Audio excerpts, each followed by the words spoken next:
Hello everyone, I go by the name Innocent Yen and I'm here with my colleague. Samanu when I'm crossing that's number 240. Um, we will demonstrating how to use Autopsy. That is a very powerful open source tool to acquire and analyze evidence from a storage device. And today, let me walk you through the process of setting up a case, adding a data source, and extracting valuable forensic evidence. Let's get started. First of all, you have to get Autopsy on your laptop. That is here already, and you have to run it as an administrator, which will give you privilege to do so many things on it. Okay, we are launching our Autopsy.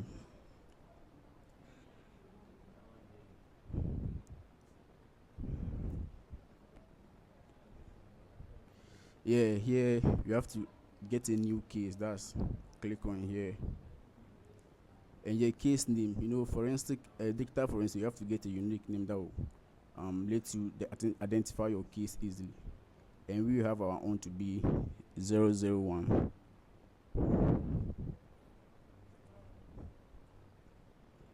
And you click on next. Yeah. Here our case number, as we already assigned 001, you can use the same thing as our case number 001. Then you have to get your everything, all your details. That's your phone number, your email, everything. Okay, then we go next. Yeah. So here we are creating our case database.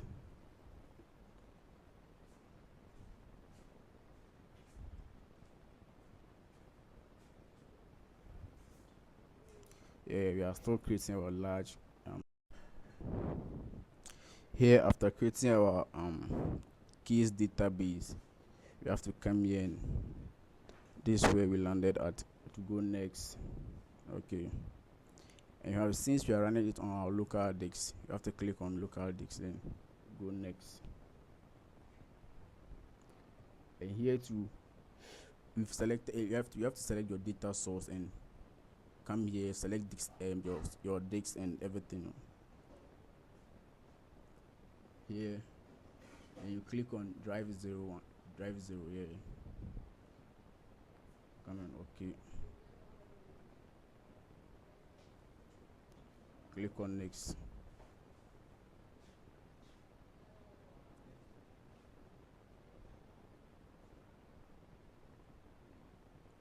Okay. Yeah, here this part is recovering all the files which is currently on the laptop or in the deleted files too, and also adding the data source to it. And this process will take a very long process. It will really take a very long time to go through this process.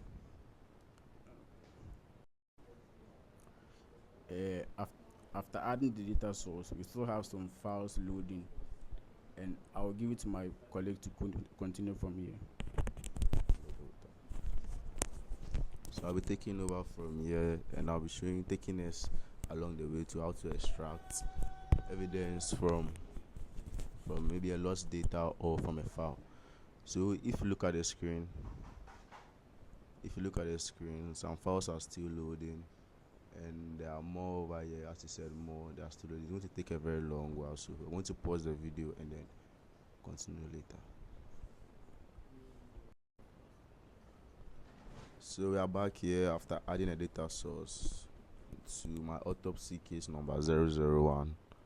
So you're going to go through it on the files present on the local disk. So the whole file is going to be divided into 3 types under file views, which is going to be that we have the file types here, the deleted files, and then the megabyte file size.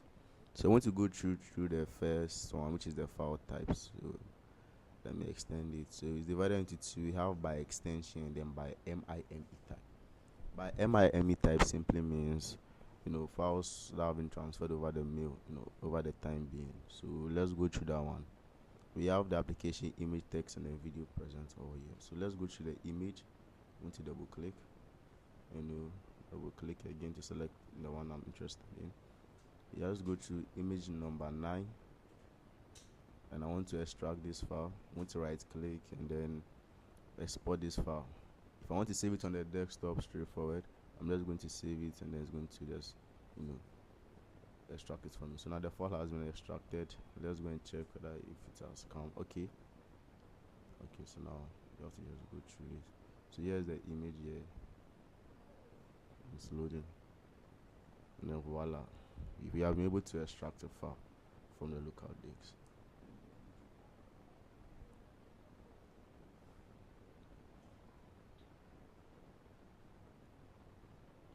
So now we are going to, when it comes to by extension, you can also to extract files, videos, or anything by extension. So let's go to the image tray again. I'm going to double click on it. It's taking time to load. So we have files here. Let's extract this one to see. You can also extract.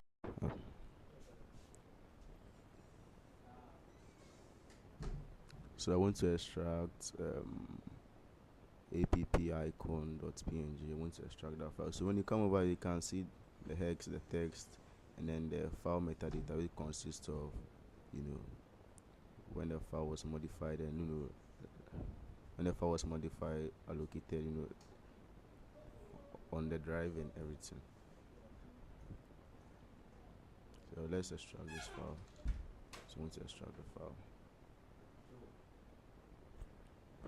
and then we save. The file has been extracted right to our desktop. So now let's go back to let's go back to the deleted files. When it comes to deleted files, you can see they have the file system and then the all consists of all the files present here or have been deleted here. So you have 6,395 files present here, and then the same amount over here so that have been deleted on the machine. So if you want to extract, if you want to see what have been deleted, you can go here, you can click right, you can double click on it, and then you see the files that have been deleted here. Everything is present here. So if I want to extract this deleted file and know what is inside, I'm going to right click, pop-up has come out, extract files, save it on the desktop again, and then save. Okay, the file has been extracted completely successfully. I minimize this, and then okay, it's right here. That's our extracted file right there. So now we can go through and see what has been deleted over right there. So now let's get back to the file size. When it comes to the file size, we have 50 to 200 megabytes, 200.